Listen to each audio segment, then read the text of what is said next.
18절 23절 18절 제가 읽겠습니다. 바울은 더 여러 날 머물다가 형제들과 작별하고 배 타고 수리아로 떠나갈새 브리스길라와 아굴라도 함께하더라. 바울이 일찍이 서원이 있었으므로 갱그리아에서 머리를 깎았더라.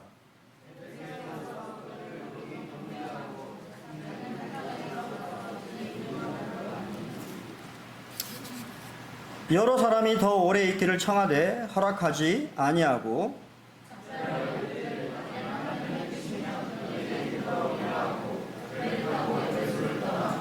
가이사라에 상륙하여 올라가 교회의 안부를 물은 후에 안디옥으로 내려가서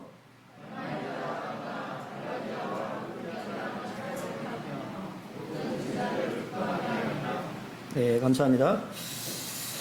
예, 우리는 이제 갈리오 총독의 재판 이후에 그러한 상황들을 이제 바울이 이제 얘기를 하는데요. 예, 잘 아시는 대로 이 갈리오 총독의 판결은 무혐의 판결이 이렇게 났죠. 그러니까 이것은 바울에게 유리한 그러니까 로마 제국은 기독교에 대해서 유대교와 동일한 그런 보호를 하겠다라고 하는 그런 이제 공식적인 선언을 한 것입니다. 그래서 사도 바울은 자유롭게 복음을 전하게 됐는데요. 우리가 방금 읽었던 이제 여러 날이라고 이렇게 되어 있는데 여러 날 하면 그냥 우리 말로는 며칠 이렇게 생각을 하는데 사실은 번역이 조금 매끄럽지는 않아요. 그래서 원래 헬라는 히카노스라고 하는 단어를 써서 충분하게 많은, 그래서 흠정역 성경에 보면 꽤 오래 머물렀다라고 좀 번역을 조금 더 잘 번역을 했던 것을 보게 됩니다. 그러니까 사도 바울이 갈리오 총독의 재판 이후에 좀 오랜 시간 자유롭게 이제 복음을 증거할 수 있었기 때문에 충분한 시간을 가졌다라고 하는 것을 보게 되고요. 그것은 결국 우리가 앞서서 살펴본 대로 하나님의 약속, 바울이 어떠한 박해나 어려움 없이 복음을 전할 수 있도록 그런 환경들을 만들어 주시겠다고 약속을 하셨는데 그러한 약속들이 성취되어지는 것을 우리가 이제 보게 됩니다. 예, 결국은 이제 마침내 이제 고린도를 떠나게 됩니다.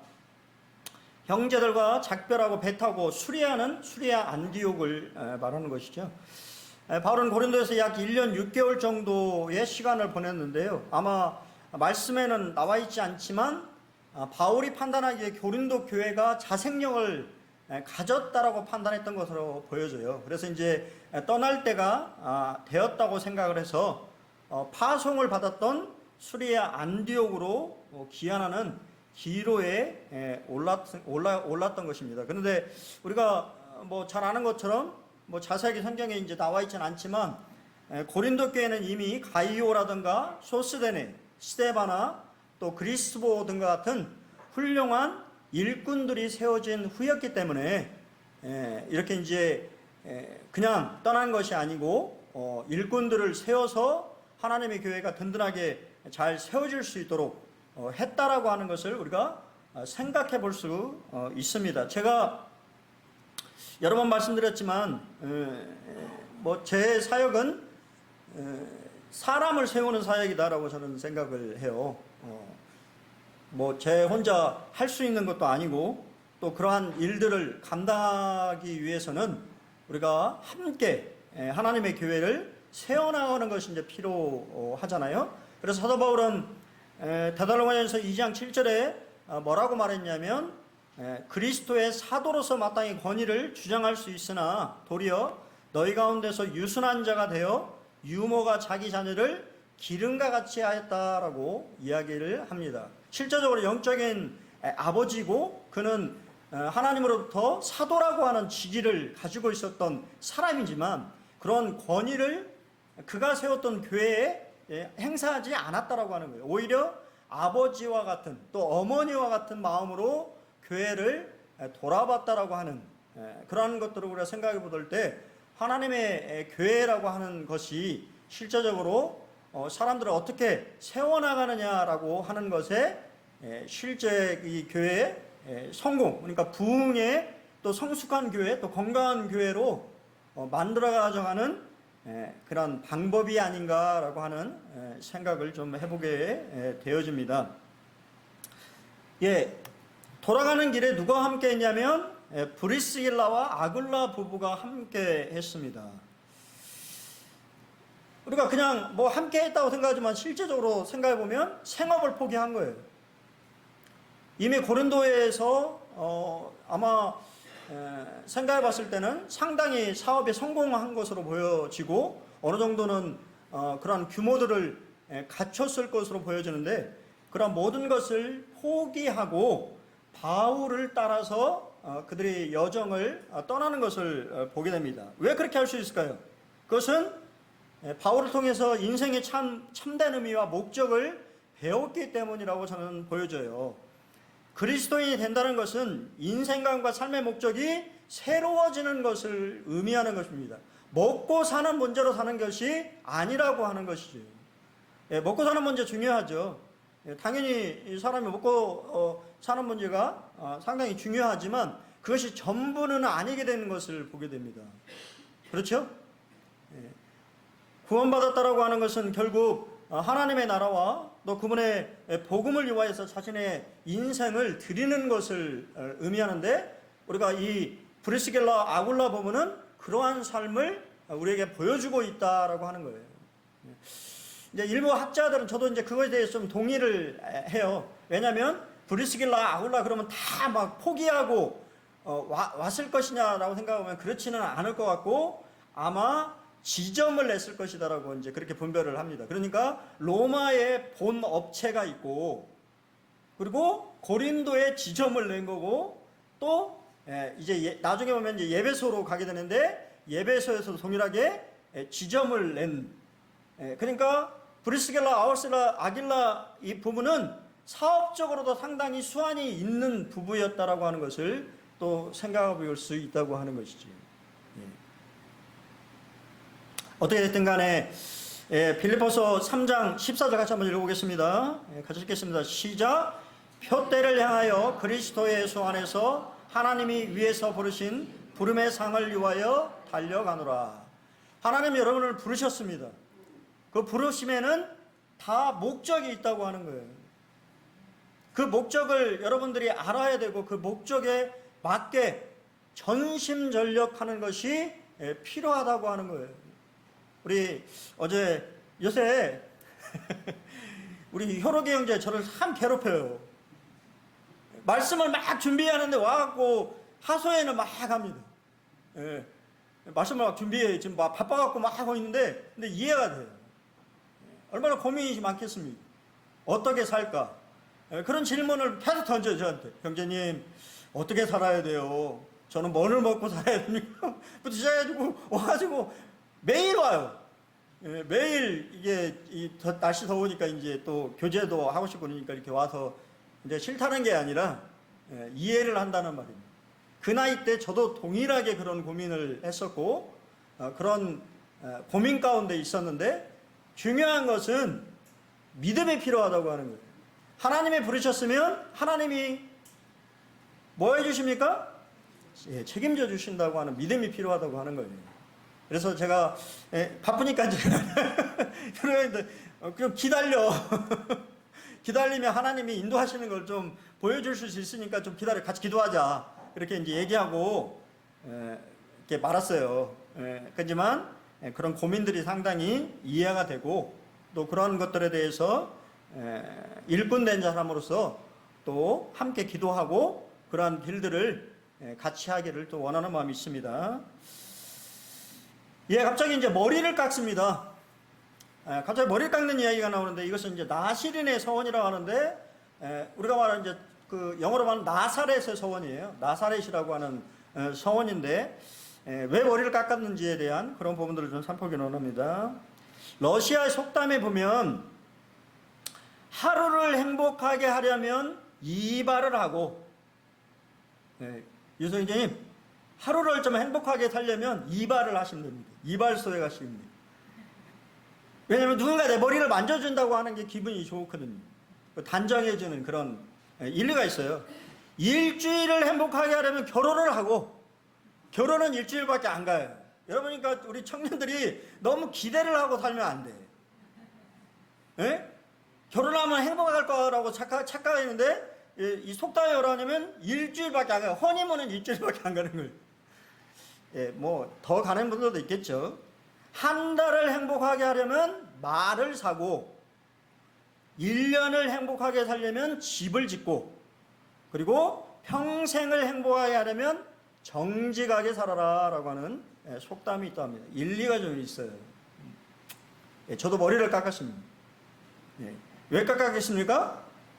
예, 호남 학생 캠프에 가니까 마음을 또 저도 이제 새롭게 해야 되는 그런 또 좀 단정하게, 그렇죠, 일꾼이 단정하게 가야 되잖아요. 그래서 머리를 깎고 또 마음도 또 새롭게 함으로 또 학생들 이렇게 이제 교제하고 전도하는 그러한 일에 좀 도움이 되고자 하는 그런 마음이 있습니다. 예, 바울이 머리를 깎았어요. 성경에 보면 일찍이 서원이 있었다고 그렇게 얘기하는데, 그 서원이 뭐였는지에 대해서는 자세하게 말해주고 있지는 않아요. 근데 바울은 고린도에 머무르는 동안에 하나님 앞에 서원을 했던 거, 그러니까 그만큼 고린도의 상황이 녹록하지 않았다라고 하는 것을 보여주고 있는 거예요. 서원할 정도로, 하나님 앞에 서원할 정도로. 이 서원이라고 하는 것이 여러분 쉬운 것이 아니에요. 나신의 서원이라는 게 민수기 6장에 등장하는데요, 그냥 머리를 길게, 머리를 이발을 하지 않는 겁니다. 서원 기간 동안에 머리를 그냥 놔두는 것이죠. 그 대표적인 인물이 누구예요?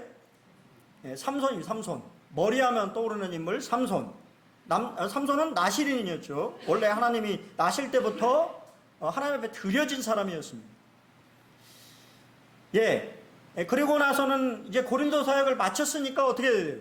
하나님의 감사한 마음이 들잖아요. 그래서 이발을 한 겁니다. 그래서 머리를 깎으면서 마음을 다시 새롭게 했다라고 하는 것을 의미하는 것입니다. 그럼 나실인의 서원이 뭐냐면, 민수기, 좀 보이시나요? 그런데 민수기 6장을 제가 그대로 가져왔는데, 이분은 참 잘 치셨어요. 밑줄을 형광펜으로. 나실인의 서원의 가장 중요한 핵심은 자기 몸을 구별하여서 드렸다라고 하는 것이 반복적으로 언급되어 있어요. 하나님 앞에 자신의 몸을 드리는 것을 말하는 것입니다. 내가 하나님 앞에 드리려고 할 때 서원을 하는 거예요. 하나님, 나는 이거를 지키겠습니다라고 하는 건데, 그 요구 조건이 뭐냐면 포도와 관련된 모든 것을 먹지 않는다. 그러니까 일반적으로 포도주를 먹지 않는다는 건데, 여기서 여러분들이 좀 생각해야 되는 것이, 나중에 이제 이스라엘 성지 가시면 물을 그냥 마실 수 없습니다. 다 물을 사서 드셔야 돼요. 왜냐하면 팔레스타인의 물은 다 석회수예요. 여러분이 마실 수가 없어요. 석회수 아시죠? 석회수. 우리 제주도 물도 아마 좀 그런 성분이 있을 것인데, 끈적끈적하고 좀 물이 별로 좋지 않은 그런 물을 마셔야 되기 때문에 뭐를 마시냐면 포도주를 물 대신해서 마시는 거예요. 술이 아닙니다. 여러분 착각하시면 안 돼요. 말씀에 포도주가 지금 술하고 관련된 말이 아니에요. 식용수를 말하는 거예요. 우리가 일반적으로 먹는 물을 말하는 것입니다. 물. 그 물조차도 마시지 않겠다. 그러니까 결국은 뭐예요? 석회수를 먹겠다는 거예요. 하나님 앞에 자신의 몸을 정결하기 위해서. 그리고 머리카락을 자르지 않는다라고 하는 것은, 유태인들은 머리와 심장을 생명의 상징으로 봤습니다. 머리가 그만큼 하나님 앞에 귀중한 것이다라고 생각했죠? 우리나라도 그게 있었지 않습니까? 예? 맞습니까? 예. 갑자기 한자가 막 생각나, 한자를 제가 좀 잘했었는데, 생각이 안 나는데 뭐라고 하죠? 신체 발무 수지 부모다. 이제, 그래요. 떠오르니까 얘기하네.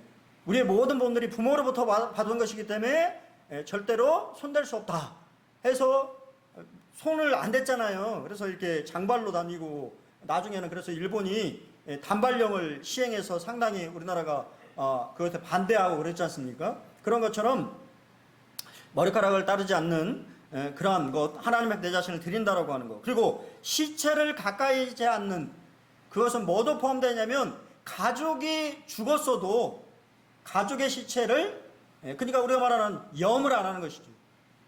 가까이 하지 않는, 그 정도로 이 하나님 앞에 자기 자신을 드리려고 하는, 뭐 이런 모든 것이 끝나면 결국 이제 나중에 어떻게 하냐면 제사를 하나님 앞에 자기 머리카락을 잘라서 화목제물을 드리면서 같이 불살라 하나님 앞에 드려서 감사를 표현하는, 이게 바로 나실인의 서원입니다. 이것은 결국 뭡니까? 영적으로 보면 영적 이발을 해야 된다고 하는 것이죠. 영적 이발. 내가 하나님 앞에서 옛날에 구약에 오직 누가 레위인과 제사장만이 하나님 앞에 제사장이 되어서 이렇게 드렸던 이 헌신의 의미를 뭐를 통해서? 나실인의 서원을 통해서 남자든 여자든 상관하지 않고 어느 누구든 하나님 앞에 나실인의 서원을 하면 하나님의 뭐가 된다는 거예요? 제사장이 된다고 하는 거예요. 그러니까 이것은 오히려 율법이라고 하기보다는 기회인 것입니다. 내가 하나님 앞에 내 자신을 더 드리고자 하는, 헌신하고자 하는 그러한 제도인 거죠. 성경은 로마서 12장 2절에 너희는 이 세대를 본받지 말고 오직 마음을 새롭게 함으로 변화를 받아 하나님의 선하시고 기뻐하시고 온전하신 뜻이 무엇인지를 분별하도록 하라고 말하고 있습니다. 그렇죠? 이 세상의 풍조에 맞춰서 살아가라고 하는 것이 아니고 이 세대를 본받지 말라고 하는 것이죠. 그래, 이 세대를 본받지 않으려면 어떻게 해야 돼요? 계속 영적으로 새로움을 입어야 된다고 하는 거예요. 그렇지 않으면 우리 마음이 어느 순간 그냥 세상에 물들어 있는, 세상의 가치관에 물들어 있는, 그럴 때 우리가 어떻게 해야 돼요? 영적인 이발을 해야 되는 거예요. 하나님 앞에 다시 이 새로움으로 나가려고 노력해야 한다고 하는 것입니다.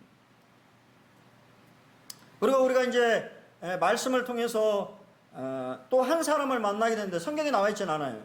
갱그리아에서 이발을 했는데요. 갱그리아 교회의 일꾼이 갑자기 등장합니다. 그게 누구예요? 베베자매입니다. 베베자매. 베베자매는 나중에 로마서 16장 1절에 보면 내가 갱그리 교회의 일꾼으로 있는 우리 자매 베베를 너희에게 추천하노니 너희는 주 안에서 성도에 합당한 예절로 그를 영접하고 무엇이든지 그에게 소용되는 바를 도와줄지니 이는 그가 여러 사람과 나의 보호자가 되었습니다 라고 이야기합니다. 우리 본문에는 나와 있지 않지만 아마 갱그리아에 도착했을 때 거기에서도 바울은 복음을 증거를 했고 그것을 통하여서 여러 사람이 구원을 받고 갱그리아에도 하나님의 교회가 세워졌음을 우리가 생각해 볼 수 있다고 하는 것이죠. 거기에 누가 있었냐면 베베 자매가 있었다고 하는 거예요. 그러면서 사도 바울은 뭐라고 하냐면 자신을 영접하는 것처럼 베베 자매를 영접하고 그의 모든 필요들을 공급해 줄 것을 이야기하고 있어요. 자매에 대해서.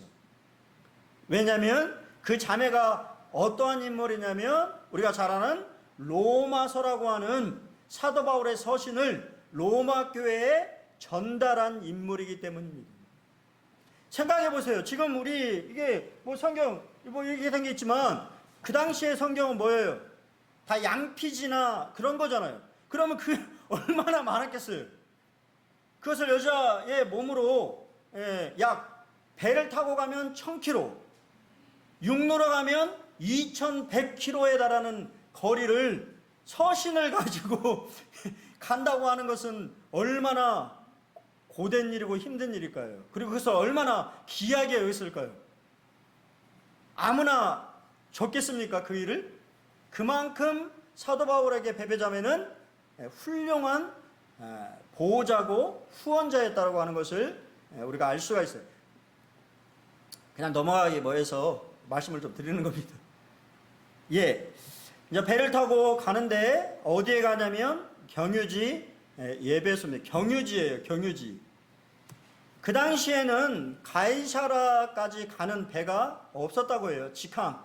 왜냐하면 가려면 약 1000km에 달하는 거리거든요. 고린도에서 가이사라까지는 1000km니까 한 번에 갈 수 있는 배가 없었어요. 그래서 어디에 들르냐면 에베소에 들러서 기항을 하고 잠시 후에 다시 이제 떠나는 그런 항로를 택했는데요. 우리가 잘 아는 것처럼 에베소는 로마 제국의 4대 도시 중에 한 곳입니다. 우리가 상식적으로 좀 알고 계실 거겠어요. 그래서 로마, 알렉산드리아, 에베소, 수리아, 안디옥은 가장 로마에서 큰 도시 중에 한 곳이었습니다. 그곳에 잠깐 들렸는데 그곳에서도 사도 바울은 뭐 했다고요? 복음을 전했어요. 근데 복음을 전했는데 어떠한 반응이었어요? 생각 외의 반응이 온 거예요. 잠깐 어떻게 보면 내려가지고 경유하는 가운데 잠깐 배에서 내려서 유대인의 해당에 가서 복음을 전했는데 전혀 이 이전 도시에서의 반응과 전혀 다른 반응이 온 것입니다. 일반적으로 복음을 전하면 유대인들이 받아들이는 사람도 있지만 일반적인 반응은 뭐예요? 반대하거나 적대하거나, 그렇죠? 그런 반응을 보였었는데 여기 이 예배소에 있는 유대인들은 환영하는 분위기였어요. 그러니까 더 듣기를 원했습니다. 그래서 바울에게 더 머물러서 우리에게 이 좋은 말씀을 좀 들려달라고 했는데 거절합니다. 왜 거절했을까요?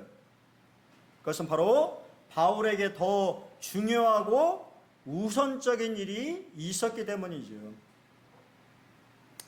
사실 우리 본문에는 안 나와 있는데요. 흠정역 성경과 다른 번역본에는 분명한 이유가 언급되어 있어요. 우리 이제 이 개역 개정에는 작별하여 이르되 만일 하나님의 뜻이면 너희에게 돌아오리라 하고 배를 타고 예배소를 떠났다라고만 되어 있지만 흠정역 또 다른 영어 번역본에 보면 내가 어찌하든지 다가오는 이 명절을 반드시 예루살렘에서 지켜야 되겠다라고 하는 구절이 포함되어 있어요. 그러니까 이미 바울의 마음, 그리고 또 그렇게 분별하시는 분도 있습니다. 아까 말한 것처럼 선을 하면 일반적으로 30일 안에 자신이 이 깎은 머리카락을 이 성전에 가서 화목제물로 드려야 되는, 율법적으로 봤을 때, 그래서 그렇게 보시는 분들도 있습니다. 어떻게 됐든 간에 FF 브루스 형제님은 만약 그 절기가 6월절이었다면 그가 서둘러야 할 이유가 충분했을 것이다 라고 언급하고 있고요. 또 그 당시에 AD 52년 6월절은 4월 초순이었거든요. 유대에 데려다 줄 수 있는 배가 떠날 채비를 이미 갖췄고 그 배를 놓치면 유대로 돌아갈 수 있는 배가 없었어요. 왜냐하면 3월 중순에는 지중해 해에 배가 왕래를 하지 않았다고 합니다. 그 당시 실제 역사적인 고증에 의하면 이 지중해에 배가 중단되는, 왜냐하면 아마 태풍이나 뭐 여러 가지 큰 바람들이 일었기 때문에 이제 하지 않는, 그러니까 그 배를 타지 않으면 그가 가고자 했던 원래 수리아 안디옥으로 돌아갈 수가 없는 상황이었기 때문에 바울은 어쩔 수 없이 그들의 환영에도 불구하고 내가 하나님의 뜻이면 다시 여러분들에게 돌아와서 복음을 전해주겠다라고 하는 약속을 하고 다시 배에 오르게 됩니다. 근데 그냥 혼자만 가게 되고 누구를 남겨둡니까? 브리스길라와 아굴라 동역자들을 남겨두게 됩니다. 참 이 부분은 참 대단한 부분이에요. 바울을 따라서 이렇게 갔는데 바울이 또 여기 에베소에 머무르라고 하니까 머물러요. 그리고는 복음을 들었던 사람들을 돌아보고 다시 복음을 듣는, 그들을 잘 양육하고 바울이 돌아오길 때까지 에베소에 있는 사람들을 돌아보면서 복음을 전하는 그러한 일들을 했다라고 하는 것은 그들이 얼마나 신실한 하나님의 일꾼들이었는지를 알 수가 있다고 하는 것입니다. 네 번째는요, 바울이 한 말입니다. 하나님의 뜻이면. 그것은 바울의 신앙 고백입니다.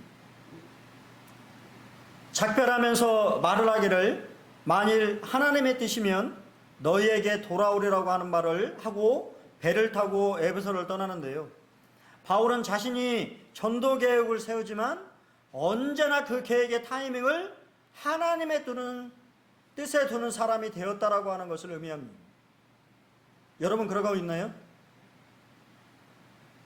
어떠신가요? 어떤 결정들을 할 때 이것이 하나님의 뜻인지를 묻고 있습니까? 그리고 하나님의 방법대로 하나님의 뜻이 이루어지기를 기다리고 있습니까? 아니면 그냥 내 모든 것 내가 다 결정하고 내가 주인인 양 그 모든 것을 선택하는, 아마 바울도 자신이 그런 모든 계획들을 아마 세우고 처음에는 시작했을 거예요. 하지만 2차 전도 여행을 통해서 그가 하나님의 뜻에 더 붙잡힌 사람이 되었다고 하는 거예요.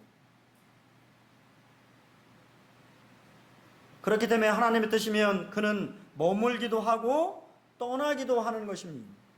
여러분 정말 하나님의 뜻에 대해서 그러한 마음들을 가지고 있습니다.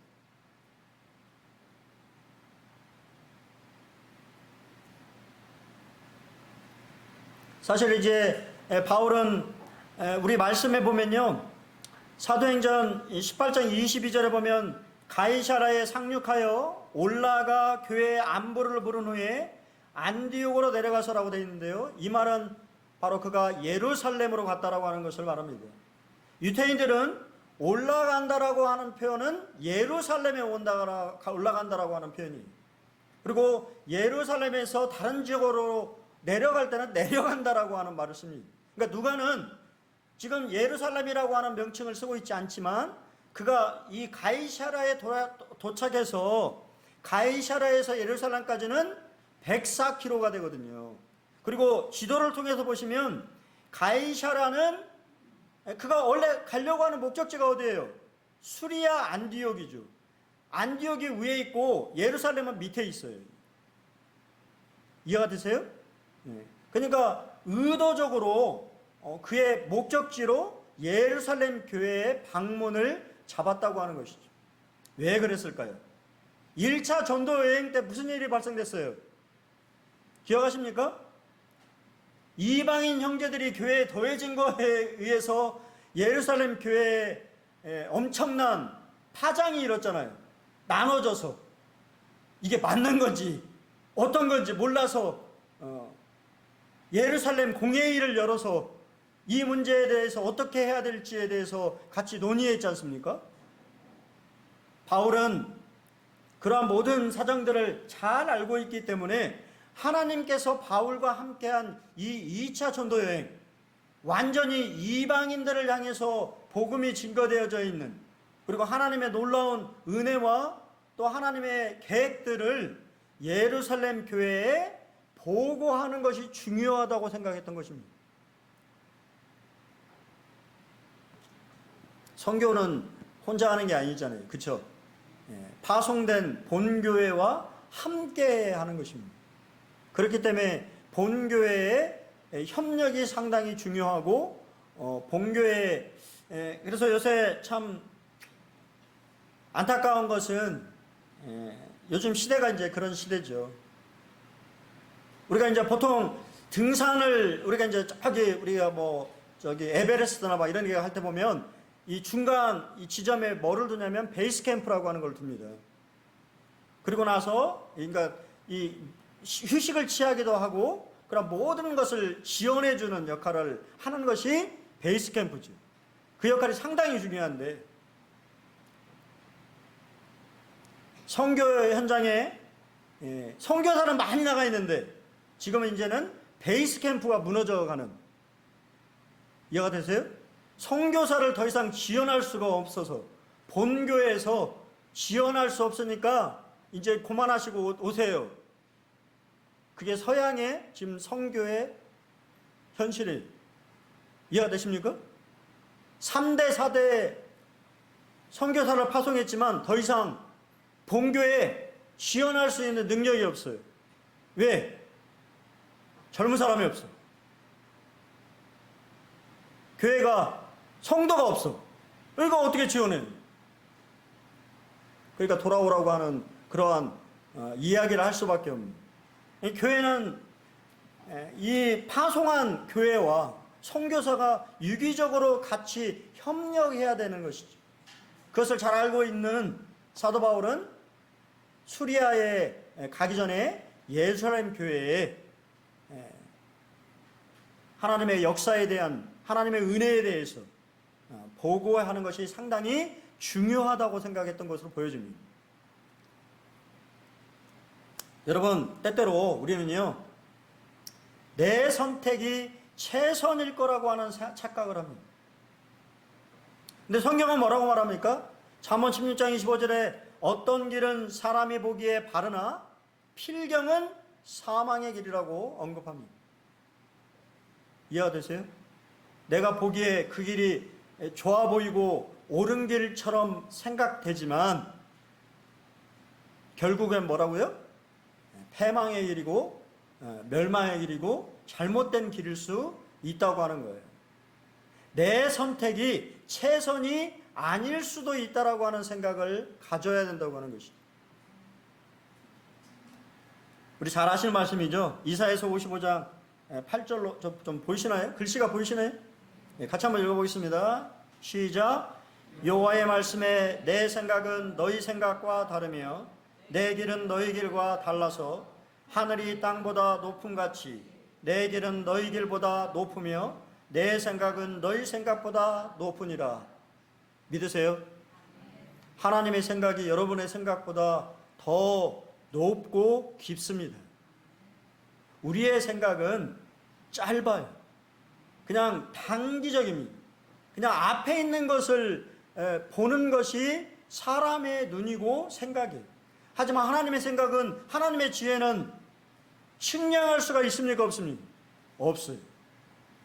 그렇기 때문에 하나님의 생각이 무엇인지를 아는 것이 중요해요. 결국 그 말은 무슨 말이에요? 선택권을 내려놓는 것이 중요하다고 하는 거예요.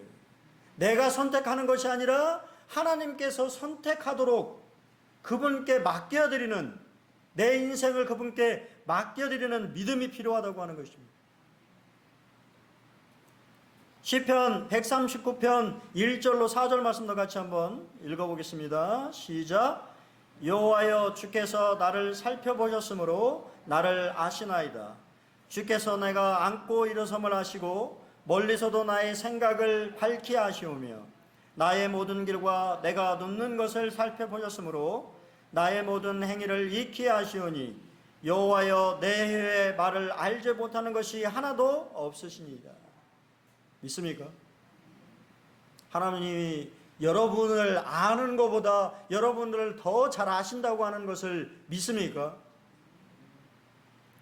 저는 제 머리카락이 몇 개가 남아있는지 제가 잘 셀 수가 없어요. 예, 지금도 많이 빠지고 있거든요. 근데 하나님은 제 머리카락까지 세신 바 되잖아요. 몇 개가 남아있는지. 예? 우리 순덕자매님, 머리카락이 몇 개인지 알아요? 본인의 머리카락이? 모르잖아요. 왜 주인이 아닌 거예요, 자신이. 내 건데 왜 몰라? 내 거만 알아야 되잖아, 개수를. 근데 하나님은 다 아신 바 된다고 하니, 예? 우리는 하나님의 전지전능하심을 믿어야 되는 것입니다. 생사하복을 주관하시는 분이 누구라고요? 하나님이시라는 거예요. 여러분의 모든 마음속에 있는 생각조차도, 속마음조차도 하나님은 알고 계시다라고 하는 사실을 기억하시기 바랍니다. 그런 하나님 앞에 여러분은 어떠한 자세로 서기를 원하십니까? 여전히 내 선택, 내가 선택하고 내 계획대로 하기를 원하십니까? 아니면 나의 모든 것을 아시는 하나님 앞에 내 삶을 믿음으로 맡겨드리기를 원하십니까? 정말 하나님의 뜻이면 내가 이것저것을 하겠습니다라고 하는 고백이 여러분의 마음속에 있습니까?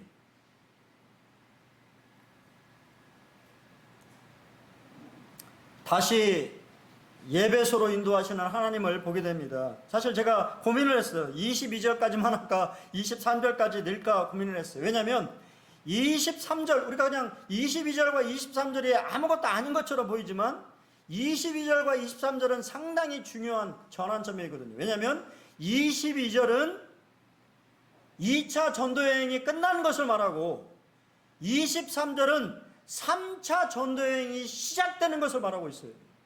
바울은 잠시 수리오 안디옥에서 휴식을 취하고 다시 전도의 여행길에 떠나게 됩니다. 그리고 그의 목적지는 어디예요? 약속했던 예배소입니다.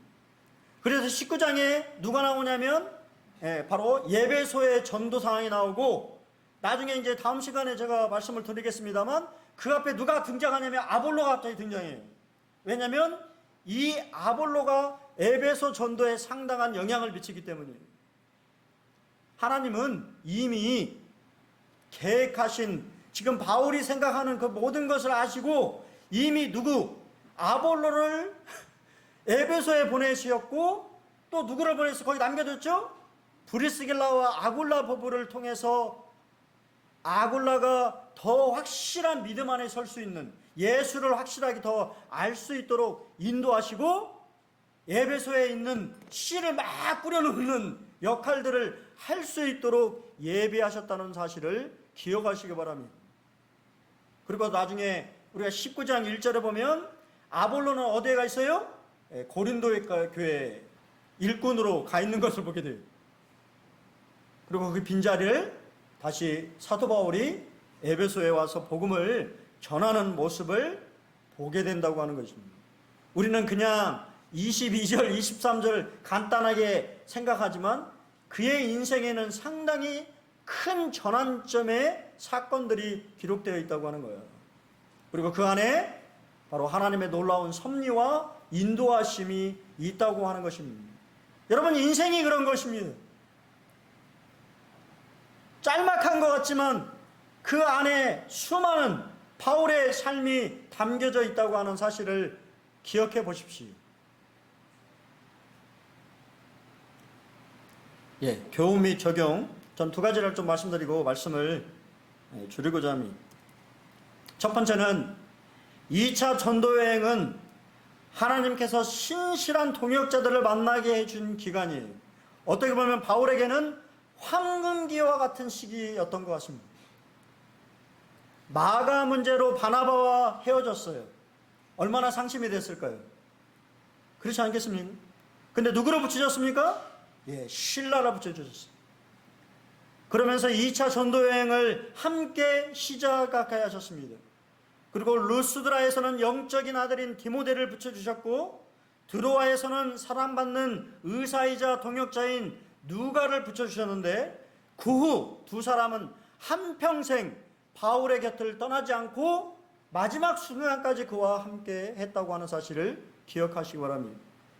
고린도에서는 나의 동역자들이라고 말하는 브리스길라와 아굴라 부부를 만나게 하셨고, 갱그리아에서는 바울의 보호자이자 후원자가 된 베베 자매를 만났습니다. 여러분, 바울의 영광스러운 2차 전도여행은 이같이 헌신된 신실한 동역자들을 통하여서 이루어졌다라고 하는 사실을 우리는 기억해야 되는 것입니다. 하나님의 교회는 한 사람에 의해서 세워지는 것이 아니라고 하는 것입니다.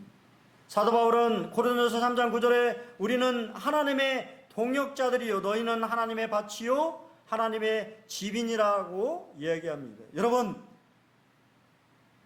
일꾼들만 일꾼이 아니라고 하는 것입니다. 우리가 브레드린을 말하죠. 우리 모임의 강점을 얘기합니다. 우리 모임의 강점이 뭐예요? 모든 형제가 하나님 앞에 일꾼이라고 하는 개념인 것입니다. 하나님의 부르심을 받았다라고 하는 것이, 구원 받은 것.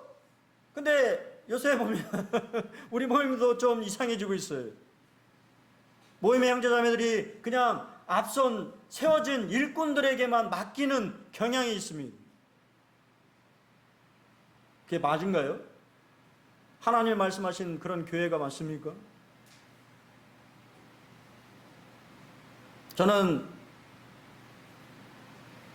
그런 기회가 없어서 말씀을 좀 안 드렸습니다만, 지난번에 대구 남북교회 갔는데, 제 친구 형제죠. 친구 형제 교회인데, 그 형제 교회의 이상이 그거예요. 모든 성도가 하나님의 부르심과 은사에 따라서 섬기는 것. 일꾼들이, 장로들이 지시하거나 뭔가 명령해서 섬기는 것이 아니라 자발적으로 교회가 성장하기를 바라면서 그러한 목적을, 그게 하나님이 원하시는 교회의 상이잖아요. 그것을 바라면서 섬기는데 제가 가보니까 어느 정도는 돼가고 있더라고요. 부러웠습니다. 노인으로부터 청년에까지 어느 누구 하나 강요 하나 없이 자신들의 삶을 하나님 앞에 바치는, 헌신하고 있는, 자유롭게 예배하고 찬양하고 끝나니까 밑에서 탁구 치고, 교회도 어느 누구도 교회에 떠나려고 하지 않는, 모든 성도가 늦게까지 함께 교제하고 같은 이 성도의 교제를 나누기를 기뻐하는 그런 모습을 참 보면서 부러웠습니다. 여러분, 하나님이 여러분을 동역자로 부르셨어요. 그냥 구원만 하신 것이 아닙니다. 여러분을 하나님의 선하신 일을 위해서 각자 부름을 받았다고 하는 거예요. 그 부름은 다 다르죠. 하지만 기억하십시오. 여러분의 정체성은 여러분이 하나님의 동역자라고 하는 사실이에요. 하나님의 교회를 세워가는 일에 여러분도 책임이 있다고 하는 사실을 기억하셔야 되는 것입니다. 두 번째는요, 바울도 계획이 있지만 하나님께서 역시 계획이 있으시다고 하는 거예요. 바울은 우리가 순서대로 보면 안디옥, 다소, 더베, 루스드라, 그 다음 비시디아, 안디옥, 드로아, 이 지역은 다 소아시아 지역이에요. 터키 지역입니다. 바울은 사실 원래 계획은 그냥 이 소아시아 지역, 자신이 익숙한, 그래서 이 길리기아, 이런 나머지, 그리고 나중에 그 예배소, 이런 부분들을 전도하기를 원했어요. 근데 하나님의 계획은 뭐였습니까? 소아시아가 아닌 그 너머 유럽을 향해서 펼쳐져 있다고 하는 것이에요. 왜요? 바울이 어디에 가야 되기 때문입니까? 로마에 가야 되기 때문이에요. 바울의 인생의 목적은 로마까지 하나님의 계획을 세웠기 때문에 하나님은 그를 미리 2차 전도여행 때 바로 유럽을 경험하게 하신 것입니다. 그리고 나중에 잘 아신 반대로 바울은 3차 전도여행 때 수리아 안디옥으로 돌아가지 못합니다. 붙잡혀서 어디로 갑니까? 예루살렘으로 직행하게 되고, 거기서 나중에 잘 아는 바대로 로마까지의 호송 과정들이 바로 나머지 사도행전의 이야기예요.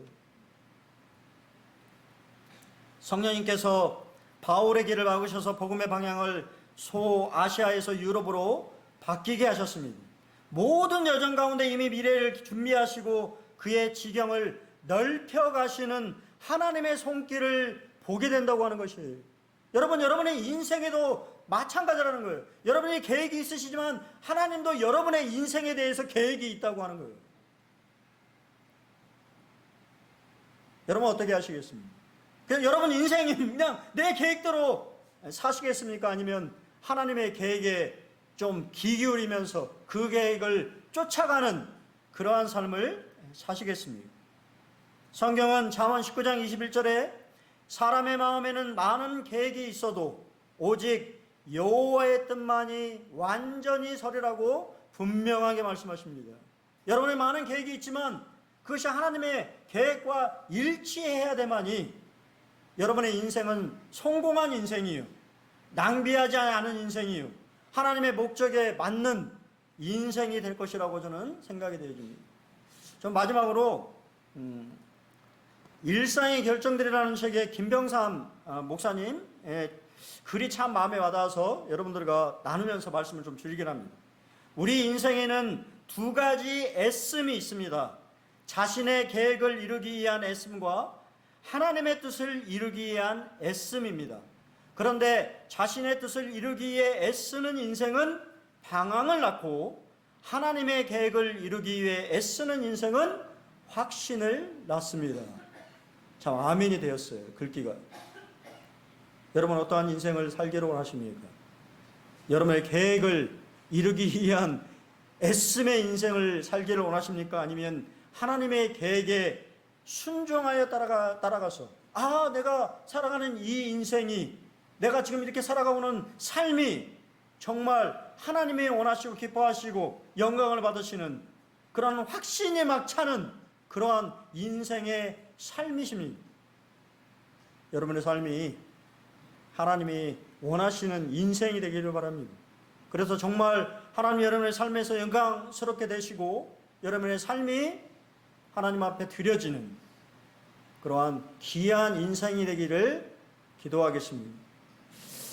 예, 다음 주도 무덥다고 해요. 주중 후반에 가면 한 32도 정도로 떨어진다고 하는데요. 그때까지 더위 먹지 마시고 말씀을 드시고 시원하게 무더운 여러분들을 영적으로 잘 나시는 한 주가 되시기를 바랍니다. 네, 감사합니다.